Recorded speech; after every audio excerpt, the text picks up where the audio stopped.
Okay. I hope this time around things are in good shape. I'm going to talk about a topic, and this topic is going to be brief. Um, of course, when issues happen in this country, there are various perspectives from which people look at those issues. And these divergent perspectives are quite refreshing. They are refreshing in the sense that they spawn national debates and that make our democracy better than it is now. I am an independent person, and as an average Ghanaian, I think I have the right to share my opinion on any issue I deem fit. And you don't have to agree with me because an opinion is not sacrosanct. But when there are debates, and those debates create a sense of national unease, some of us become particularly concerned. We all remember what happened during the time of Gitmo 2. A sense of Armageddon was created by people at that time. And I swam against the tide and said, based upon our understanding of transnational militancy, getting Benatif and Aldubi in Ghana would not pose any threat to Ghana's national security. Many people didn't understand me, and I didn't need them to understand me. Because as an individual, I'm a son of this soil and I'm free to share my opinions on issues.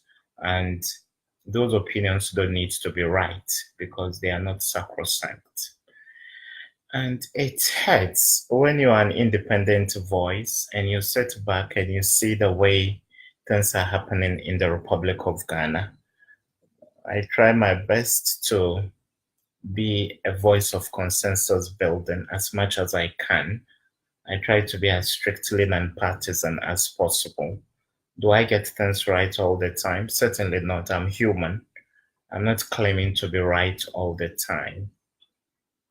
Ayawaso West Wuogon is my constituency. I have lived in this constituency for a good part of the past half a decade or more. I've lived here knowing so well the demographics that are here in this constituency. It's a sprawling constituency, one of the biggest, I dare say, in the Republic of Ghana. Middle class, working class people live in this constituency. So when the incident happened, I was in the constituency because I hadn't gone to the office that morning. From where I sat, I was quite taken aback. Was the footage that was making the rounds on both mainstream and social media, was it actually coming from my constituency? Because I've witnessed the elections in this constituency. So therefore, I felt things were being blown out of proportion. And don't get me wrong, we live in a country that is unfortunately overpolarized. When professionals share an opinion on a national issue, people want to box them into a political party. I'm not a party to that partisanship. I'm beyond partisanship. I have so much respect for party people. Whoever wants to go through a political party to serve the Republic of Ghana is all well and good. Kwame Nkrumah served Ghana through a political party, the CPP. So we can't fault young, intelligent, and exuberant people from across the political divide that have chosen that path to serve the Republic of Ghana. Some too have chosen the path of academia to serve Ghana. Some have chosen the path of advocacy to serve the Republic of Ghana. So I don't see any antagonism in the fact that an average Ghanaian can share an opinion on an issue. That doesn't mean you want to hurt a political party or you want to prop up another political party. But what are the issues? What are the fundamental issues? I don't discuss personalities, I tackle issues of national interest. But my senior brother and someone I hold in high esteem is an MP for Ningo Pram Pram, Honorable Sam George, a very intelligent guy by all standards. I relish listening to him. And when he was presidential staffer, he was always a delight to watch, espouse policies of government and how we would build this great nation of ours. A great guy by all standards. I hold him in high esteem, and I have so much respect for him. Then there are other people, young people, whether from one political party or another. I have so much respect for politicians. I don't benefit directly from politics. It's never been my modus operandi that I would want to benefit from politics. Nobody has given me any contract in this country. Nobody has. And I've not enjoyed the largesse of politics. I've been doing the little I can. I've been doing the little I can to serve the Republic of Ghana. And on the sides, I do my mother's job in diplomacy and I do consulting here in Ghana and elsewhere. But when I see my own motherland, we go to other countries and we help them with peace building. So why can't I comment on issues that have to do with my motherland? My umbilical cord is buried in the soil. This is my country, just as is the country of any other Ghanaian. The incident that happened to Honorable Sam George was egregious. In fact, it was barbaric. Not only Sam George, Honorable Sam George. Any Ghanaian that is physically assaulted can press charges. That is battery. And this is of a very high degree. Multiple battering of an honorable member of parliament. So it's bad. I condemn it. And the national security operative that manhandled the honorable member of parliament should be made to face the music, should be made to face the rigors of the law. But where I have an issue is when we take one bad situation and create an impression that this whole country is on fire. Yes, of course, Labaoleshi is an area very far from me. Very, very far from me. But I'm within the constituency. It's a sprawling constituency. Where I live, where I lived, and where I will live sometime within this constituency. Who even has time? Who has time to go on waste on partisanship? Nobody does. Who has time? That is the work we are all doing, trying the little we can, so that we wake up to a Ghana where there is no partisanship, a Ghana where fine brains like Honorable Sam George and people from other political parties join forces to build this Republic of Ghana. But we've embraced democracy, electoral democracy, and that means political parties can be based on ideologies that run counter to each other or one another. Both parties tried to take us to a certain destination, all well and good, but they differ on methodology. So therefore, why would you fault somebody for belonging to party A or party B? Why would I fault Honorable Sam George for being a very fine brain and deciding to serve Ghana through politics? Why would I fault him? I would be wrong to do that. But I'm saying those who were shot and those who did the shooting don't come from this constituency. They don't. Who has time in this constituency? Who has time? I respect politicians. We respect politicians. We follow the refreshing discourse that takes place on how they think they can build this nation. But who has time to go and waste their body or their life on an election? Nobody does. I have a strong conviction that whoever did the shooting or whoever got shot didn't come from this constituency. But when you analyze the footage of the barbaric attack on the Honorable Member of Parliament, and I condemn that attack in no uncertain terms. But then, when you do security analysis of a footage, you consider the context and circumstance of what has happened. I am a young man, just like any other young man. I can go stand at the Jubilee House, or I can go to the legislature and decide to provoke people.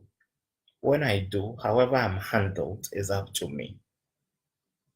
So I'm here to raise critical questions by first admitting that Honorable Sam George is one of the best brains we have in politics. No two ways about that. He's a person I hold in high esteem. A well-spoken young man, so intelligent, he knows his stuff. If I were to be a politician, I would want to pluck from the playbook of an intelligent young person, young legislator like Honorable Sam George. I like him. He's a nice guy. But then I'm only begging, I'm imploring people. Yes, I'm only imploring people. And I hope Honorable Sam George himself will understand my plea. No political party will be in power forever. If the electorate don't vote the NPP out, time will. If the electorate don't vote out the NPP, time will. There is no doubt the NDC will come to power again multiple times. The NPP will go into opposition multiple times and come back to power. But then, why would a common by-election divide a whole nation? These are the questions we are asking. Why would a common by-election divide a whole nation? You remember the Midland Savings and Loans event involving a lady who was manhandled by a police officer? Yes, we all condemned what happened. But one thing about a camera is that it may not tell you the full story. One thing about a camera is that it may not tell you the full story. I may pick up a fight with somebody in a library. Maybe the person took over my desk where I was doing the reading. Then I engage in fisticuffs with the person, depending on the angle from which you have your camera capturing, and depending on the time you start recording, a certain narrative may go outside. So video footage should not be taken on a face value. The interpretation that we infer from every video footage should be both contextual and circumstantial. So I ask, what was the context? And also, what was the circumstance which the act is wrong. And somebody should be dealt with for manhandling a very important citizen of this country, a member of the House of Parliament. No two ways about that. Please don't shift the goalpost. Because there have been times in this country, and we do interviews here in Ghana and elsewhere in the world. You go and sit in a studio, you speak for 1 hour, and people cherry pick what to publish. So don't get me wrong. Don't misquote me. I like the guy. He's a very intelligent chap. Honorable Sam George. Very, very intelligent by all standards. The logic and rationale with which he projects his arguments on national issues. I'm a fan, so to speak. But Honorable, your party is bound to come to power. Someday, somehow. If the electorate don't vote out the NPP in 2020, time will. But Honorable, what happened before the assault? What happened before the assault? And when you do a critical analysis of the footage, not everybody in short was attacked. Not everybody in short was assaulted. So what happened before the cameras started rolling? This is key in comprehensively understanding what took place on that fateful day. And I repeat, the attack on the Honorable Member of Parliament was wrong. It was barbaric. And if this attack was meted out to even an average Ghanaian, other than an MP, I would condemn it in the same harshest words. And the perpetrator of such an attack should be brought to book. But the question is, do the cameras tell us the full story? Let me show you something. Maybe people, and we are even tired of that. I work in diplomacy. I know what diplomacy means. For nothing at all, for half a decade, that was my profession. And I worked for the interests of a government in a turbulent part of the world, the East. So I know what, security is. I know. And we don't analyze footage, or we don't advise on security only in the Republic of Ghana. We do for other jurisdictions. We do. The little thing we know, even if I sat in a KG and learned ABCD, and I can see that when a nation goes this way, it is bound to face security challenges. You can't prevent me from sharing an opinion. I don't need to be right. But every individual has the right. I can comment on medical issues. You can't tell me I'm not a medical doctor.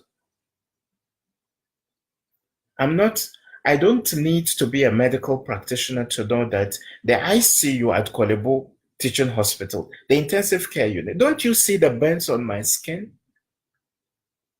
I was in intensive care as well. So I know what it feels to be on the brink of death.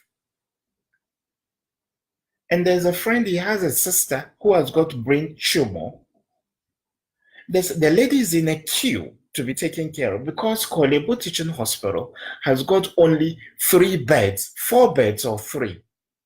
1 for emergency cases and 3 for other cases in the intensive care units, the nation's #1 teaching hospital. So do I need to be a medical doctor to point out this error in the system? So the argument that how many journals have you written on security is inconsequential. It's not germane to the contribution an individual wants to do to this Republic of Ghana.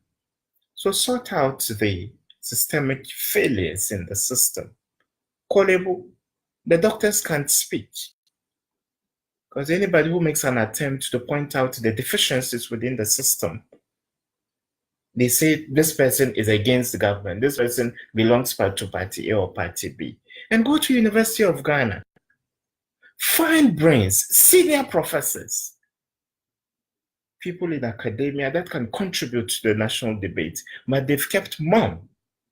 Because anybody who speaks and shares a divergent opinion is seen as for or against a political party. We serve the state and we don't serve political parties. And we try our best to do so in all courtesy and respect to people who are on the front line of partisan politics. When you go to a polling center and you put on jalabia, when they are national security operatives, as soon as they see you, they will think you are an imam. And when you go to a polling center wearing a cassock, people will see you as a clergyman and they will know how to handle you and the kind of mannerism with which they will treat you. Honorable MP, why would you go to a polling center in a military fatigue?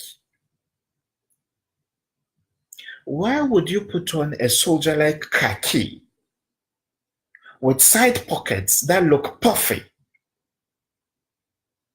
An honorable Minister MP, what happened before the assault? Yes, in the final analysis, the assault was barbaric. We condemn it in no uncertain terms. But was there any provocation? It's just like a man who is accused of being physical with his wife. Maybe the narrative out there is that such an individual has assaulted his wife. But what happened before the assault? What happened before the assault? There is a case like that, and I'm not being diversionary. A very fine businessman, he's a friend, Mr. Abdulrazak Toure. He's a friend, I know him. He's a good friend. But now people are labeling him a wife beater because he got physical with one of his 4 wives. I know the wife, she's a nice person, an educated lady. We are all proud when our sisters are empowered. We are all proud when our sisters do well in society. The gentleman got physical with his wife. But have we taken time to ask what happened before Mr. Abdulrazak Toure got physical with his wife? Yes, I saw the injuries she suffered, very bad. I have up to 6 sisters. So I respect women and I know the value of women. And if any of my married sisters was treated that way, I wouldn't be happy. But then, why don't we try to connect the dots when events happen? What happened before the provocation? These are questions we need to ask. And I repeat, why would the Honorable MP go to a turbulent environment in a military-grade khaki with puffy side pockets? I'll play the video to you.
So you can see clearly.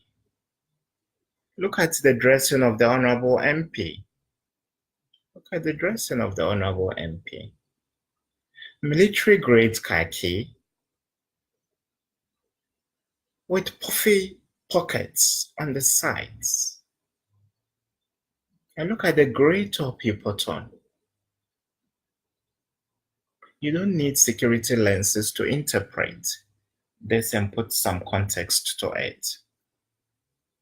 Don't get me wrong. I like the MP, respect him a lot. But why would you, Honorable MP, go to a polling center dressed in what looks like a fatigue, with a military-grade pair of khaki with puffy pockets on the sides? Don't you know that appearance alone can be provocative? Don't we know that body language alone can be provocative?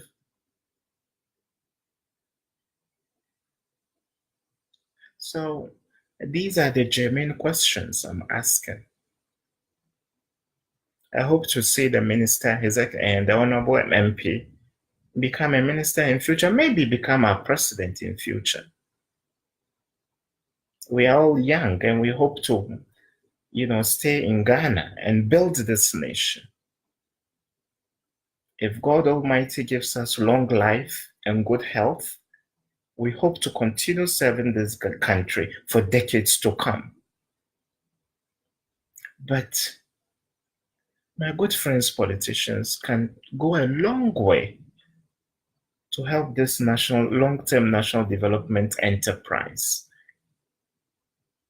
if we do the right things.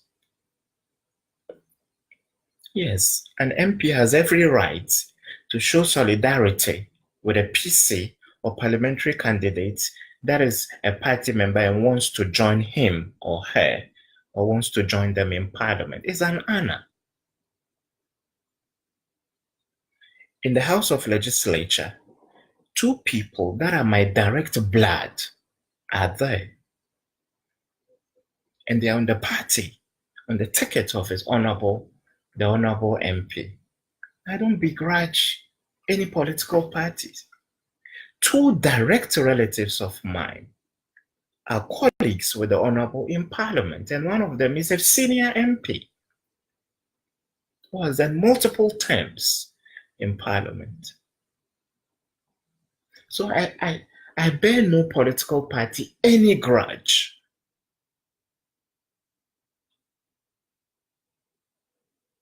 All we are saying is,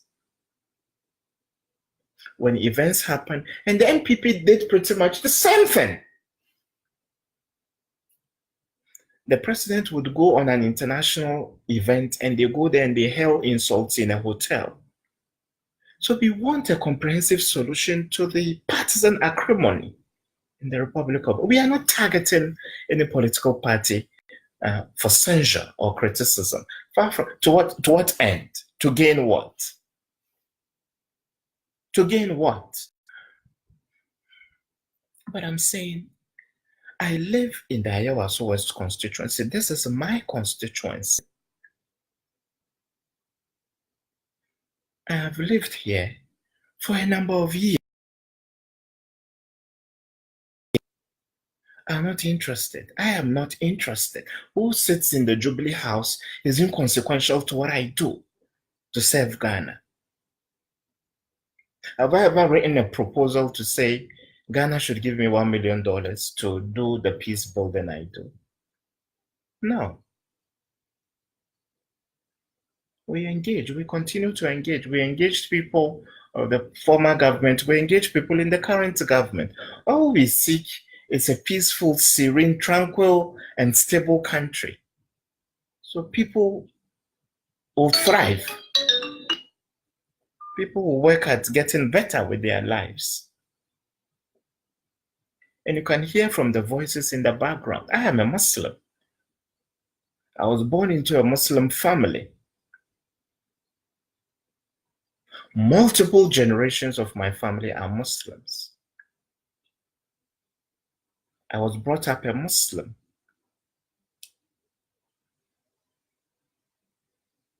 Many of the voices in the background are voices of my brothers.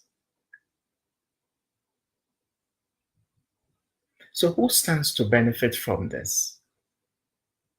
It's just like Sunnis and Shiites fighting in the Middle East, which I condemn all the time. The killer and the killed are both Muslims. Even if the killed or the killer were people from other religions, I would still condemn, any act of violence. There is a tradition in Islam in which the Holy Prophet said, "May the blessings and peace of God be upon him," in Arabic. He said, إذا التقى المسلمان بسيفيهما فالقاتل والمقتول في النار. When two Muslims meet each other in a duel with their two swords, then the killer and the killed will both go to hellfire. Then one of the companions, Abu Bakr Siddiq, asked the Prophet, radiallahu anhu, Ya Rasulallah, فهذا القاتل فما بال المقتول. If you say the murderer, the killer will go to hell, we understand because he is the aggressor in the whole of this. What about the killed? Then the Prophet told him, إِنَّهُ كَانَ حَرِيصًا عَلَى قَتْلِ صَاحِبِهِ. He was also desirous of killing his brother or his companion. Many of the political violence in Ghana involves us. Don't you hear the Hausa in the background? So why do we allow ourselves to be used? I don't begrudge anybody. I have no business begrudging people. And I say, everybody in the Jubilee House or Flagstaff House, however you want to call it, and everybody in a government bangag, and everybody in a ministry is not the landlord of that place. The person is only a passing tenant. Why? If you own the Jubilee House, did someone not pack out of it before you came? So will you pack out of it? If you're in a ministry as a minister, did someone not pack out for you to move in? So will you pack out? So who rules is inconsequential if you want to look at the larger picture. And because of this video, if you decide to say, I belong to a political party, that is your own cup of tea. That is your own cup of tea.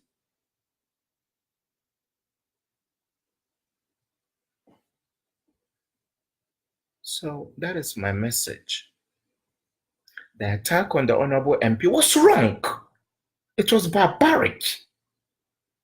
And I'm sure when the Commission of Inquiry finishes its work, anybody who assaulted the Honorable Member should be made to face the music. But then, was there any provocation before the attack? That is a question we are asking.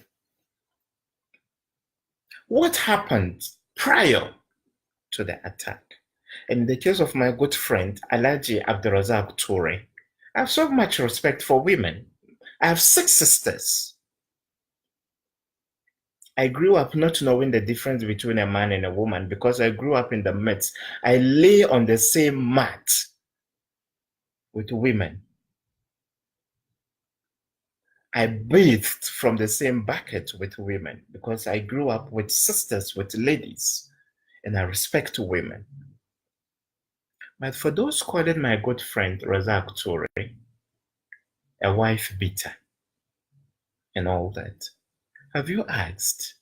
Yes, the injuries suffered by our wife, those injuries are bad. I know her. I've visited with Razak Toure before. I know her. She's a nice, educated woman. I respect her. But what happened before the assault? That is the question we are asking. What happened before the assault on the Honorable MP? Was there any provocation? And why was He the only person assaulted, or he and those around him? Why were they the ones assaulted? Were they the only ones in short? Why were the others not assaulted?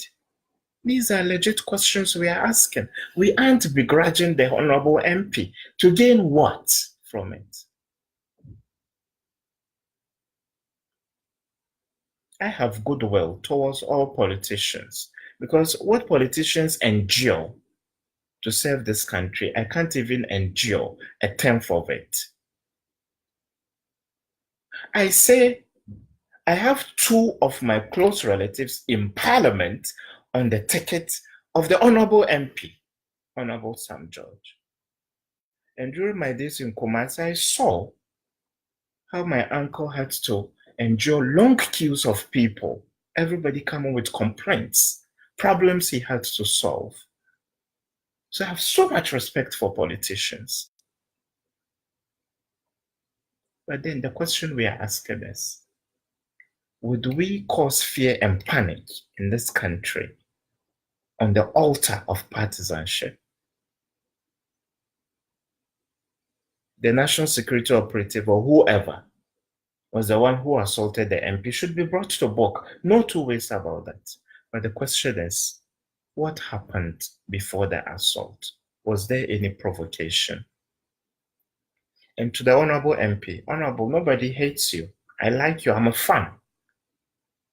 I like people who speak well. You are one of the most brilliant brains we have in the Republic of. I love you. I like you. But we have a nation to build. The current generation of political leaders, God knows who will go to the grave first.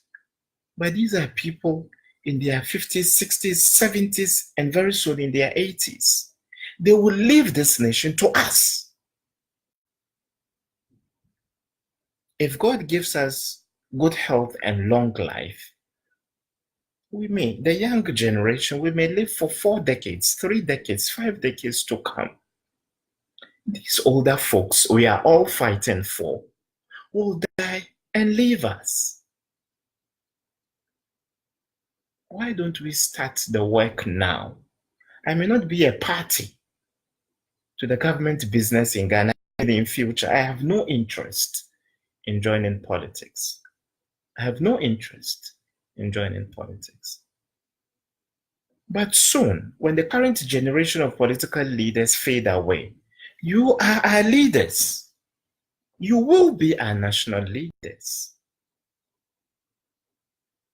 It's refreshing to see young people from across the political divide serve this nation, fine brains that hold a lot of promise for the Republic of Ghana. But please, let's tone down on the partisanship. I was in class today, and earlier this week, I hosted Brigadier General Nono Mensah. And I was telling my students, all from the security sector, even we, young people, we understand the need for institutional memory. That's why we have old boys associations for our former schools. For someone who finished school 10 years ago, he has some experience you can tap into. For someone who finished 15 years ago, 5 years before, you have some experience. Why on earth would a party lose power and the nation will have nothing to do with their experience? That is what we are fighting against. We are not fighting against the NDC or the MPP. I was telling people in class, the former IGPs in the country, the former national security coordinators in the country, the former chiefs of defense staff in the country, the former BNI directors in the country, the former CID bosses in the country, these are people that have state secrets up their sleeves. And mind you, Bevlolite and all others that have left, they left bitter. They left either sacked or they left because there was a change of government and he had to go. Would it be an outlandish thing to do that we have an association for former IGPs? So at such a critical moment, the country is facing security challenges. We see COP, Asante Apiutu, and John Kodalo and others come together, share ideas. Me, I believe in forming a unity government. We all have to fight against the winner takes all syndrome. It is the root cause of all our problems. I'm waiting for a day where brains from both the NDC and MP and also other political parties come together and serve in one government. Anytime there is an election and we change government, we are on one leg as a country because we have relegated half of our human resource to the background. They wait until the others also lose power before they can deploy or marshal whatever expertise they have to serve the nation. Do you build a nation that way? So that is all we are saying. We don't begrudge anybody. We don't. To what end? To gain what? But please, let's calm people's nerves. The United States, everybody wants to go to the US. Does the US paint such a gloomy and bleak picture of itself to the world? Would it be attractive for us to go there? MPs, ministers, they want their pregnant women to go to American hospitals and give birth to their babies there, so their babies will have American citizenship. If America was painting a gloomy picture of itself to the world, would you find it appetizing to have your baby? You are mortgaging the future citizenship of your baby to that country. In the US, people get shot at every day. But does America paint such a negative image of itself to the world? It shows you the positives as well. During the time of the former president, a lot of good things were happening. Those were the things we needed to highlight. Hold government accountable for the negative ones. This government is doing what it can. What is up to itself. I'm not a part of this government.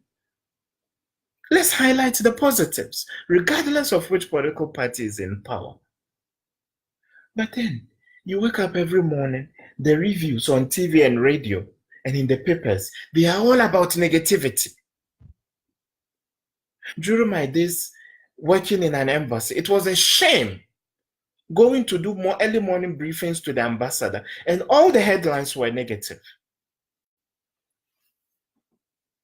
We paint our own country black to the outside world.